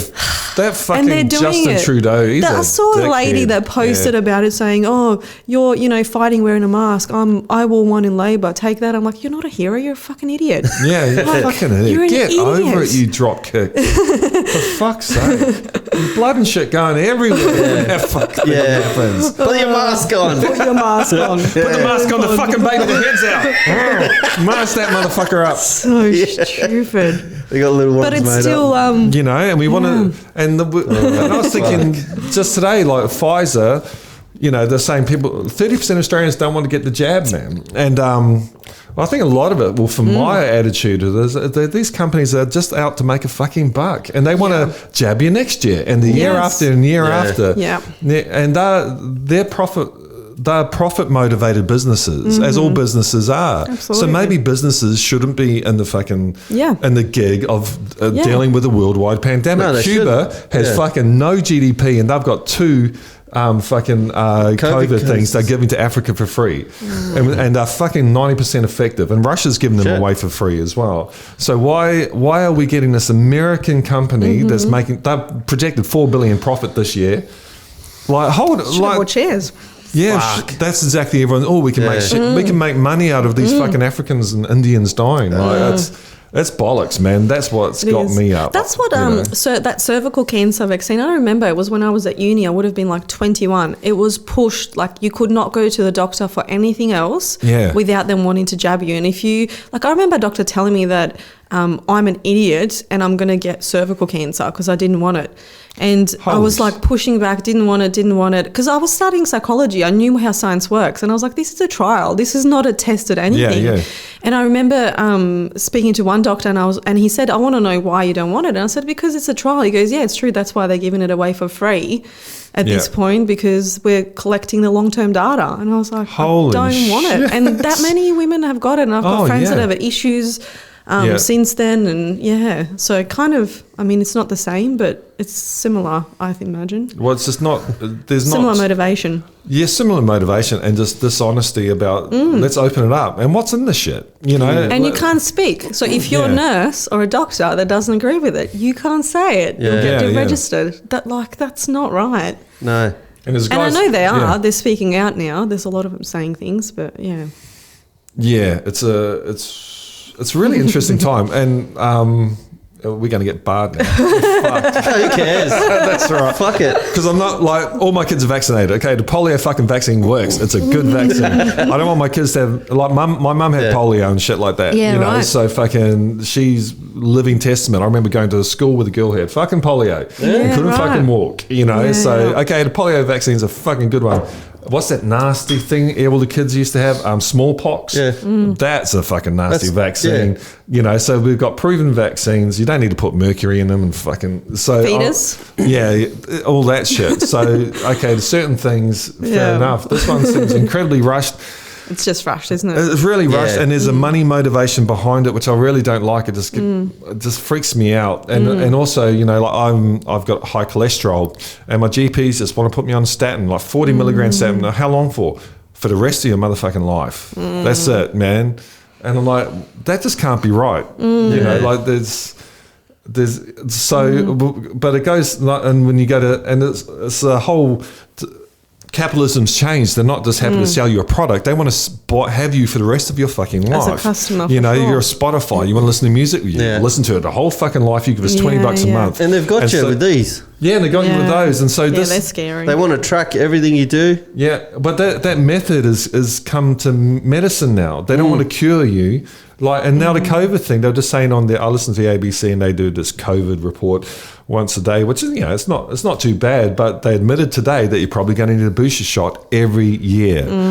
Like, what the fuck? Every year for the rest of your fucking life? And it's interesting how little marketing promotion there is about building immunity. There is none. There's none about good nutrition or getting out in the sun. Get in the sun, No, stay inside. Yeah. Stay inside. Be isolated. Don't go out in the sun. Even your children who are fucking designed to fight these motherfucking things off, don't get them outside. No, parks were closed, remember? Yeah, parks were closed. It's sanitized. You can sound like David Icke. But the liquor shop was open. Shop was open. Get drunk, beat your wife up, fucking smash the kids, you'll be all right. It's crazy. It's interesting. I don't know whether I just think it's incompetence goes right to the top, and you have to make your own decisions about things. Do you know what I don't like? What scares me is a division. That to me is reminiscent of what happened in my childhood. Would be, that really is like. these cracks. You've seen it before. And, you know, like I'm all for having conversations about it all, but everyone having their choice and it being respectful, but I don't feel like it's like that But they're anymore. talking about passports now. Yeah. Like vaccine, hold it. And is this a way of implementing what China does? Like, you know, a little bit. A general passport. To go to After Queensland? reading- Like Even interstate? it's not fucking Ebola, for Christ's sake. Like, it's not the zombie apocalypse. It's not even the flu. It's not even flu for most people, man. Yeah. After reading that, like, surveillance capitalism, Yeah. I can't even look at my phone now. 'Cause I know they know what I'm doing right now. Yeah. But just like the Apple Play in your car, Yeah, right. like they're selling that information to insurance companies. So what's the option? Like, what do you do? Get a Nokia or like what's flip the phone. Yeah, pretty yeah. much That's the only You way. have to go get off the net. Because the insurance companies know how fast you drive and if you indicate or Wow. how hard you brake, or they know everything, and they adjust your premium to suit. It's That's just what the bad. Chinese are doing, except they're more honest because they do you got a score. That's the score right. just went down. Did but you watch that on the Black Mirror? There was an episode. that one was perfect. That That's what Black it Mirror is reminds really me of. good. It's a good show. Yes. It's It's scary exactly though. right. Yeah, but it's all happening, Yeah. isn't it? It is all happening, man. It's like a manual. This is how we're going to fucking run this society. That was a pretty good idea. You know? There is a pushback. There's some good people fighting back against it, but we're all the Smack Panda are. But what platform are we on? We're on YouTube, owned by Google. You know, right. Those so motherfuckers. you can't. Yeah.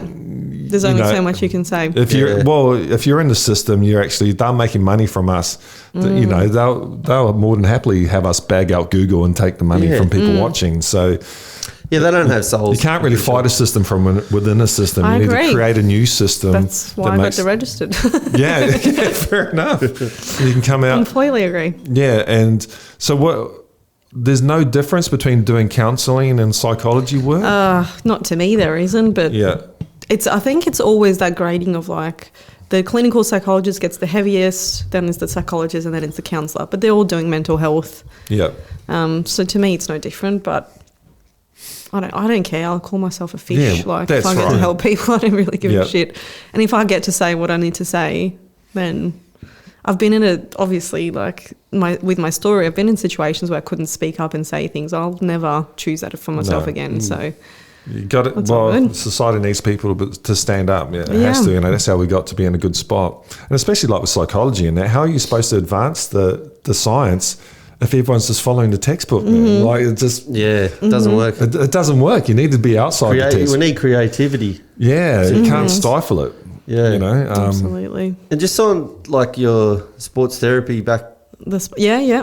when we were talking to Nathan and he was talking about the visualization. Yes. How did that come about? Like, Well, is that part of your training and you're just testing it, or? no, I kind of, I've been interested in performance always, like whether it's in sport or, I think maybe because I was naturally a little bit of a competitive person and high achiever. And then I think having gone through what we went through, I feel like I was forced at that as well, because I always felt like I was behind because I'd go to a country and wouldn't speak the language and try. Like I was always sort of having to try harder. And I think maybe the other thing that's happened is, so with trauma, so when you're in a situation like that and every day out of 3 years you could think you could die, I feel like my nervous system was on a really high for a long time. And I think when we got out of there, I feel like I probably replaced that with studies and work. Because I've always worked like 3 jobs and studied heaps, and it would probably look like I was... You're European though, that's... Yeah, but I think I was replicating the high of being at that level until I had a kid and it wasn't sustainable. So then she did it for me. She just kept me on that high. Now you're not sleeping then, that's chasing right. the kid. So I think that's what happened. So I've always been interested in like Michael Jordan and performance and stuff. And then with Nathan taking his career to some level, I was like, I may as well like study it. And I am a bit of a nerd. So I did a master's degree actually in California because in Australia you had to go to Melbourne and do it on campus. And I was like, whatever, they've got better stuff. And cool. they have had better resources. I think sports psychology is much more acknowledged in the UK and in America than it's here. I feel like almost superstition is more important here than sports. I think it's that old culture.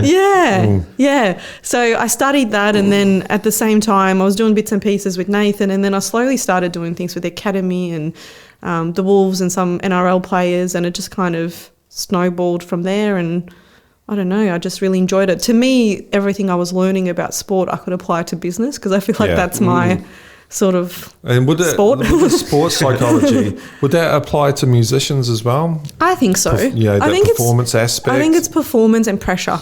Yeah. Dealing with things under pressure, pushing yourself. So what I found when I was doing my research, because I was really interested in mental toughness and who gets to the top end, like the key areas that they found were motivation, and not like staying motivated all the time, but actually knowing how to get out of that lull and setbacks and things like that. Yeah. So more discipline, would it be? A little bit, yeah, but it's more so you can have discipline, but the research showing if you don't enjoy something, if you don't, that's the number one reason why young, talented athletes drop out of sport is because they don't have fun doing it anymore. So it's kind of knowing how your motivation goes and knowing when it's hard. When you've been losing and it hasn't been going well, not everybody hangs on. Yeah. So there was motivation. The next one was confidence, obviously being confident, and it's pretty much doing hard shit and knowing you can do it is the only way to build confidence. Yeah. The next one was self-talk, and again, like dealing with things when they go wrong. How you talk to yourself. Don't call yourself an idiot. Yeah, and you should call yourself an idiot sometimes. Okay, you should. I think self-talk, I feel like there's like this pop psychology out there about if you think positive, good, you feel good. Yeah. And there is some truth to that, but we're not designed that way. So on average, you have 60 to 70,000 thoughts per day. On a good day. How the hell did I count that? I have like 3. No, because you can actually see the firing. See the firing when you study. Like you can see where the receptors are connecting. Yeah, something's happening. You can see it, yeah. So if you're having a good day, usually at least 70% of those thoughts are negative. And the reason for that is that's how we've survived. Like if you think about being in a cave. Oh, really? Is it? Think about a cave and there's a bunch of really positive guys in one cave and a bunch of really negative guys in another one. And there's a rattle in the bushes and the positive guys are going, it's just the wind, we're safe. So they're the Mormons. Sure. They're not the Seventh-day Adventists. They'll be off, man. And the positive guys are right, like 99% of the time. Then the negative guys are freaking out every time there's a rattle in the bushes, getting their weapons ready, thinking they're going to die. And then there was that one time where they were ready to go and the positive guys weren't, and they died. So we've survived thinking negative. Like when you're crossing the road, you look right and left because you think you're going to die. Yeah. Yep. It's not because you're like, you know what I mean? So a lot of it is unconscious, and I think a lot of it is negative anyway, and I think it serves a purpose. So these self-help gurus that say, catch those negative thoughts and fucking change them to positive ones and all that. This is not, because that's really fucking hard to do as well, There's that many, first of all. Yeah. But I also think there's nothing wrong with them. Like there's no good or bad emotions. Being angry, feeling guilty, being upset. Like we all have those experiences. If you didn't feel guilt, then you just shoot and kill people and never feel bad about it. Like it serves a purpose. Yeah. And feeling down serves a purpose as well, because you might have to review your life. You may have been doing something that's not what you need. Yeah. Like there's a reason for all of these emotions. Failure is good. Yeah, and when you're playing sport, if something goes wrong in a game, like you're feeling shit because you care. So it's more so kind of accepting it and not letting it interfere with what you're doing. Well, I was thinking specifically, say, because we're doing our guitar grades, and I find I'll practice a piece and no one's around, I'm playing it perfectly. And when it comes to press, because with COVID now, it's you press a record and you go to play, and then everything else comes into my brain apart from what the fuck I'm doing. I just cannot concentrate. It's the weirdest thing. Yeah, and that's a big survival thing, because you think about it, when you were part of a group, you had more of a chance of living. Yeah. So if somebody's listening, you need them to judge you positively because you want to be part of a group. Yeah. If that makes sense. Yeah. And so you're more wary when... Yeah. Well, we found out with doing this thing, actually, normally we're a lot worse. Trust us. Oh, how many times did we not hit record? That's right. And also what we're saying and how we say it and how it might be perceived. Don't listen to episode 1 to 5.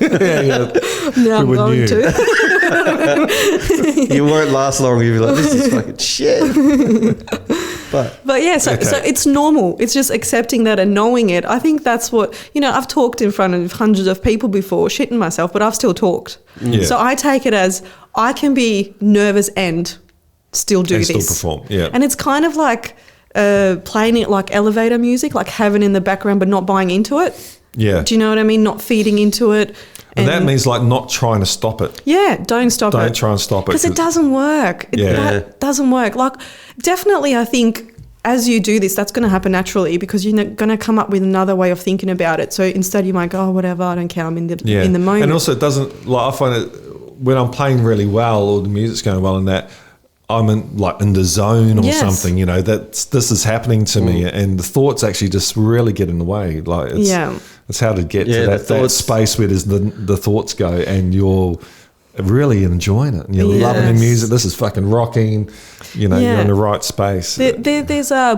There's one thing that you can do that kind of helps you focus, because that was one of the big things that I found in the study, and that to get in the zone. So, you know, Nadal, like you see him picking his undies if you watch him playing tennis. Yeah, he does that a lot. Yeah, so so he's got a sports side, 100%. Well. He might have worms. Yeah, Haley was mentioning that we were watching the tennis for some reason. He does like a hair tuck, and then he does a little what's called pre-performance routine. Is that like the Rod Wish? I don't know if you know Rod Wishart, but he used to have this pre-kick. Yeah, where he'd line it up and he'd do this little like shuffle thing. Yes. And then there's so many. He'd nail it. Like, smile. And he'd miss a lot, but if it was from the sideline, he'd kick it. So the theory behind it is that if you're in a high pressure situation, our brains need action words. So for example, when you watch movies and there's like a robbery and the cops come, they say, what do they say? Stop, halt, freeze, drop the gun. Like, see how they're giving them like instructions, because there's a lot, and it sounds stupid. Like, why would they do that? But people do that in real high pressure situations. You need a go word. So if you're finding that you're under high pressure because you're recording, and you can have so the importance is that you have to have a word and a physical action. So that's why he picks his undies. So he's probably in his mind saying focus or hit the ball. And giving himself an action. And then he's given an action to go with that. Yeah, and then it becomes a bit of like... So is that like a... Sorry to cut you off there, but is that like a reminder to take a deep breath or to... Yep, to refocus. So his habit does it automatically and then it triggers his brain to... to focus or to do whatever. Like I've had athletes that will just say watch the ball because that's what they need to do, or strong legs because they need to move their legs.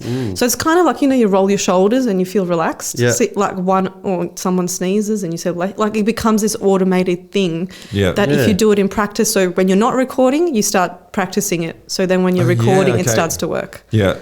So you've switched onto that mindset. Hopefully, it's a nice channel switch. Boom. Like, is the light on? That could be ours for the fucking you cameras. need an action word, right? Action. Action word. Action. Yeah. We need to check the light. All three of them. Holy shit. And so you've got a new little baby on the way. On the way. How far? Oh, I don't even know. Second one, does anyone count? End of year? November, I think? Yeah, November. Yeah, second ones are so easy. You're so stressed with the first one. You got 4 of them now. The second one, just don't stress. The third one, no, you stress even less. And the fourth one is complete. Do I have a fourth one? He's out there somewhere.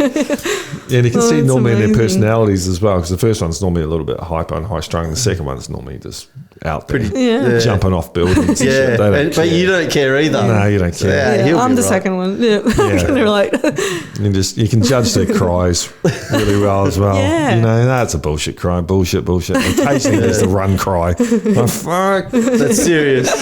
I found that if the kid's done something really, really bad, like I remember once, might have been Amara or Kais, my older kids, tripped up and fell over and just face planted this puddle and was like in the puddle, man. And it's like, and so I got there really quick, obviously, in that, but then I made sure I didn't freak out when I picked her up. Just picked her up, shook all the water out of it, like that. We're not going to do that again, are we? No, we're not. And I was really proud of my parenting then, you know, like don't freak out. Don't let the kids know you're freaking out. Because they freak out when you freak out. It's true. It's true. I don't know if you think of it, but I think there's I've read a lot of Timothy Leary's work before he became the LSD guru, when he was a psychologist at Harvard. And he did a lot of work, and he was saying on infants, and he was saying there's these imprint vulnerabilities throughout your life. So they just happen. There's like a door opens in your mind, and whatever's happening at that point, some situation will just stick with you, you know. And one of them might be that you fell over into a pond and someone picked you up and freaked the fuck out, and then you're scared of water and you become that aspect of your personality. When you're in a stressful situation, you become highly stressed. Yeah, wow. And he made a lot of sense, man. And I've personally, when I used to fall over, Mum used to freak out a lot. And when I was a kid, I was kind of a highly strung kid and stuff. Yeah, right. And I think a lot of it came from that. And I've always they been say careful like with it's that. 60% personality, 40% environment. That much? That much personality? Wow. I know. I think we all want to believe otherwise. Yeah. They have their own, they're born with the personality. You can see, without yeah. doubt. You know, I took it very personally that she's probably up now. My kid sleeps really crap. And I was like, I'm a shit psychologist. Like, should I not know how to do this? But she just doesn't. Does what she Actually, does. she says it now. Like, she can speak. She says, it's just boring. Like, she'll wake up in the middle of the night and Yeah. Yeah, doesn't my wanna kid sleep. says that. She's It's bored. too boring. yeah, Well, too bad. it's 2 a.m. Go to bed. I don't know how like they're a box of chocolates, man. It's It's just Forrest Gump. You open a box of chocolates, what's one are you going to get? You know? Have you done much like sports therapy with kids? No, I don't work with kids because Yeah. then you have to work with the parents. Yeah. That's exactly what Cara That's said. probably Look, what- teenagers I that's probably what the have because drama I is. still feel like I can get them more to myself. There's more independence, but with little ones, I was like, nah, Yeah. probably need to work with the parents. Well, you do. Yeah. And what A could lot. you know, like, because a kid will just do what it wants, I think. Yeah, and Is there- I mean, it's not as common. I mean, there is more of mental health stuff going on with little ones now.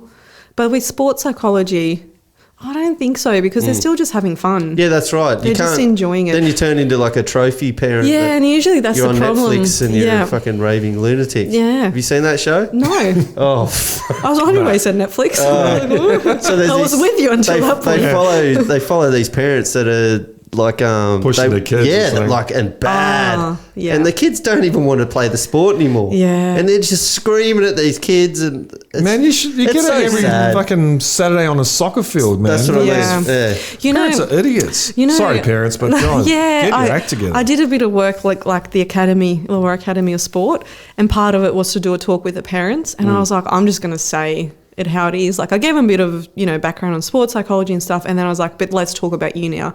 And I just listed all these things like. Like it's their sport, not yours. If you didn't make it, you should find something else to do. And I was saying all these things, and you could just see in the audience like who the parents were because they were doing the yeah. holding their arms, giving me evils. And like the president was crying. like, I might need to apologise for some of the things she said. I'm like, don't apologise. That was the truth. Yeah. But They I need think to a lot bloody of them hear didn't it. want to hear it. Yeah. And like, there's nothing better than a parent on the sideline going, relax, like just breathe and just losing their shit. It Like, happens all the time. The kids are on the field; they don't even hear this shit.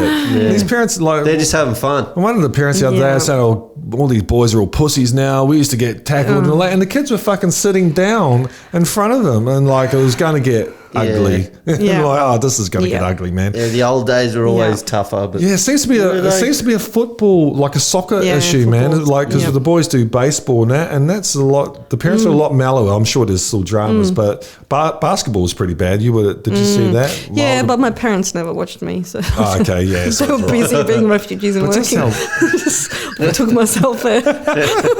No, Who's that girl? seriously. I used to be like, we played at Berkeley, and so I'd catch a bus. I'd be there an hour before, and then Yeah, yeah. everyone would go home like, oh, just practice a bit longer. Catch a bus She's at really keen. midnight. Had to work at Macca's to sponsor it myself. Oh my god. Knocked on the door, couldn't Oh, speak God. English, just harassed them. Got Yeah. a job in the kitchen because I couldn't speak English. Do what you got to do. I survived. And you made a career out of Yeah, something. Yeah. not out of McDonald's. But Yeah. They do have a good business model though.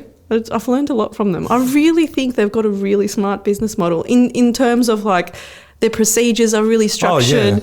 Their I always staff is so found that easily replaceable. When Like I they're was so smart. chefing, if we had someone come and want a job and they've been trained at McDonald's, you'd give them a job, man. Yeah, they knew right. how to work. Yeah. There was never a moment where you didn't have a job to do Yeah. when you were there. Oh, they've got it definitely streamlined. But I heard a mate of mine was telling me years ago that he thinks McDonald's, the company, is actually in the real estate business rather than the burger business. Right. When you look at the McDonald's real the estate around the franchise. world, it's always in the main street on the best corner in every Yeah. city. That's true. And so It they is. sell off these franchises where I don't think the people own the land. they own the business and they get the burgers, but the McDonald's gets all this land everywhere, man. Yeah, right. They do. Yeah. Yeah, when Smart. you think about it, See? like So just smart. think about Wollongong, like where they're located. They're all All around, like in the middle of Paris. And they'll shake the McDonald's so they'll get in there and they can buy this property and that. There we go, man. fucking Smack sneaky. Panda will be there one day, mate. We'll be the good guys, though. We'll sort Bosnia out. Oh, God. I don't know how we're going to do that. Well, they need a new Tito. There you go. Off we go. Yeah. Fuck that. Well, but yeah, you were talking about parents on the sidelines. Like, yeah, I agree. That it needs to, yeah. Some people just got to let go their own Well, I think shortcomings and a good thing to do is actually change the situation. So you have a box where all the kids are, and then you have an area, 2 cones. Yeah. Parents have to stay between there and there. Yeah. You actually have to treat them like kids. Fence You them know, off. Fence them off. And, so, they you know. don't. I don't even think it starts off as what they think it is. I think they just, think they're supportive and helping. Like I've watched parents who've never played the sport that the kid's playing talk about. And I'm like, you don't even know what you're talking about. Like, Well, you've the thing never of- played that sport. Why are you even getting so involved? And Like, and the leave them way they alone. can belittle some other kid. And we're talking 7-year-olds, and they're Yeah. paying out the goalie. They say, "Fuck, she's useless, man." Well, you're fucking. Yeah. Do you know what? This is the same type of attitude. Well, I hate to say it, but we'd get a Nazi fucking sergeant to shoot 7-year-olds in the forest. Yeah. They can, like if you can talk about a 7-year-old like that, Yeah. how far is a stretch is Yeah. it to fucking Yeah. shooting them? Yeah. Like you're fucking nuts. People are crazy. Yeah. They need more psychologists and counsellors. Counsellors, maybe not psychologists. Yeah, not psychologists anymore. So you've dealt with like NRL players and that. Yeah. Have I you ever dealt with people like at the end of their career and Yep. like do they still want to keep playing and they're Depends on their circumstances and why they got out, whether it's an injury or not, but it's always a big adjustment for them. And I think the NRL specifically really sets people up is in terms of like everything's taken care of, you just show up. So I think then when they have to live life and do things like book appointments and worry about money and things, they just can't cope. And a lot of them, if they've gotten out because of an injury, there's a dependence issue with painkillers. Yeah. That becomes a big Yeah, that's go-to. good, Yeah, so yeah. How do you hard transition transition and hard out of a transition because sport? they'll Yeah. say like nothing will ever feel well. That's what it feels like, as good as what That they were was it. doing. Yeah, Yeah. So it's they're still so young when they get out. Like they've got that much time ahead of them. Yeah. Not all of them are really good with money either. So yeah, you can. any of them want to keep playing but they just can't? Did they ever say that? There's No? always been a circumstance. I reckon the most that I've seen, it's usually injury related. And they're There just was like, time oh, to fuck go. it, that's cool. Yeah, and They've they've tried to fix it. It keeps coming back, and usually they had a bit of time. They usually know that that's going to be it because is it like a 4-year contract? I think they sign. Yes. So they've got like a long time of trying to do rehab and then it not working. Yeah, but. Yeah, they're fun.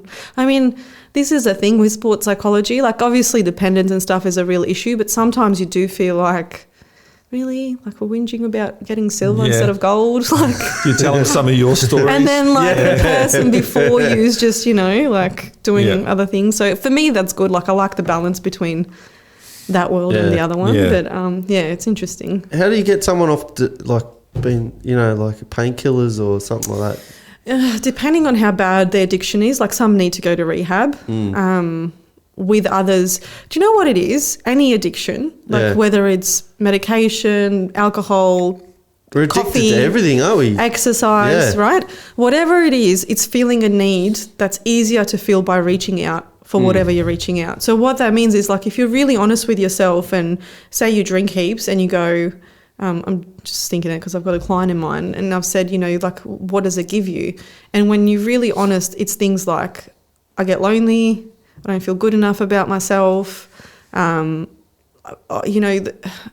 there's other things that would be harder to fix. Yeah. So for him not to feel lonely, he'd have to find friends. For him to not feel better, he'd have to do some kind of career progression. He'd have to go to the gym. Yeah. So he has a drink and he doesn't feel lonely. He doesn't feel like shit. He doesn't feel any of those things and he gets to forget about his problems. So this is why I think people get addicted to anything because it's easier than dealing with whatever why issue you they have. wanted that relief in the first place. Yeah. So I think everything starts as a positive, like having a glass of wine or whatever is not an issue, but it's an issue when that becomes your coping mechanism and your go-to and you can't go without it. Yeah. So when it comes to dependence, like especially painkillers, obviously there's a physical addiction to it, which is why they're usually going to rehab to help with the withdrawals because they're pretty bad.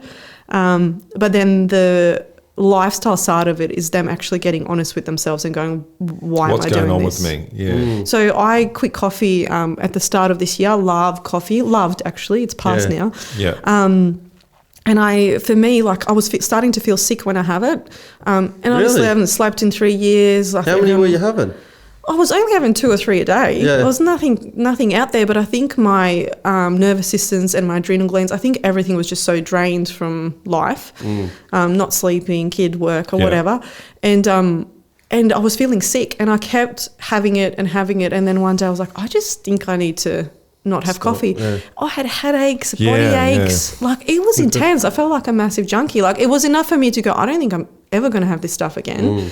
But then as I was quitting it, I noticed other things. Like I noticed that, for example, I was lying to my body. Like I would get tired and I go, no, you're not. Just have a coffee and keep going. I should have just had a nap, really. Yeah. And like it felt like I was not listening to myself.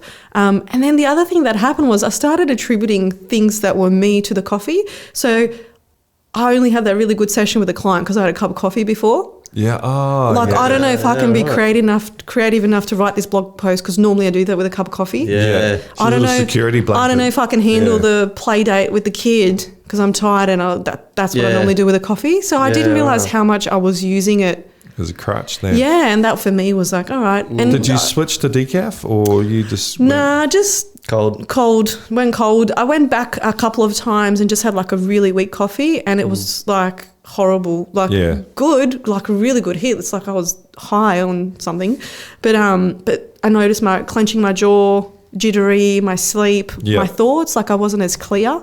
And that's just coffee. So you imagine, I was, physically dependent. And interestingly enough, after just having one cup of coffee, I was getting headaches for 3 days after. Yeah. Like I gave up a couple of years ago because I got heart issues and I got to get my blood pressure down.